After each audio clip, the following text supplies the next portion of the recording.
Salut les amis, j'espère que vous allez bien. Bienvenue sur la chaîne Akihabara42. Bonne année 2026.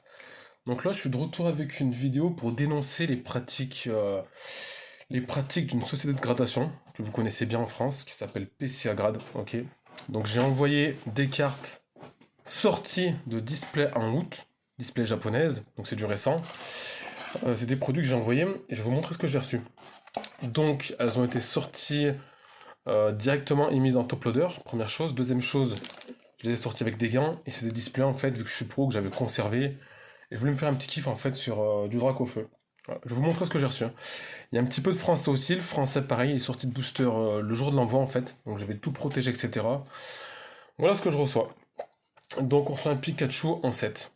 On va dire que ça passe, même si la carte est parfaite, hein. Parce que j'ai regardé dans tous les sens, donc il n'y a pas de. Là, un Dracofeu en 8, ok. Donc pareil, tout est sorti de display. Et là, je comprends pas. Parce que les mêmes cartes, je les ai filmées avant l'envoi. Même carte, on a 8, on a un 6. Mais attendez. On a un A. On a un A. Hein. Là, on a un 5, encore sur la même carte. Là, sur la même carte que la précédente, on a encore un 8. Ok. Et là, on a encore un 8. Donc je comprends pas comment c'est possible en 2025, enfin 2026 du coup, de recevoir des cartes similaires, d'accord? On peut les regarder dans tous les sens, c'est le même cadrage, il n'y a pas de défaut, elles sont nickel. Donc pour moi, je vais vous dire clairement ce que je pense, c'est des gradations qui ne sont pas autant... Enfin, c'est pas que c'est pas authentique, c'est que les personnes qui ont gradé ces cartes en ont strictement rien à foutre. C'est à la tête du client. Voilà ce que je pense.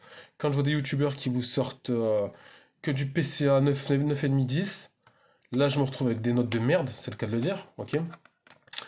Des notes de merde qui ne sont pas justifiées et pas justifiables. On va pas me dire que les gars ils ont fait leur taf.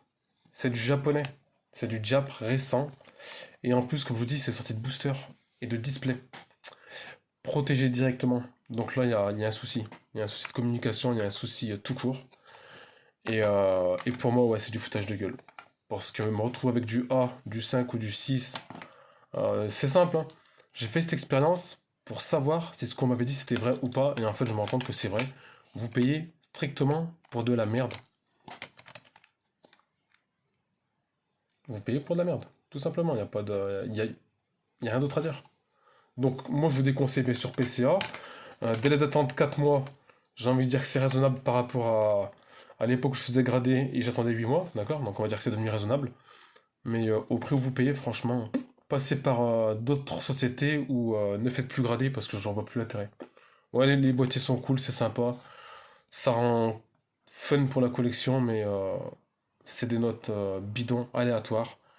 Et les gars, ils sont pas dans le taf, quoi. Voilà, voilà. Faites-moi des retours, laissez-moi des commentaires, ça me ferait plaisir. Merci à vous.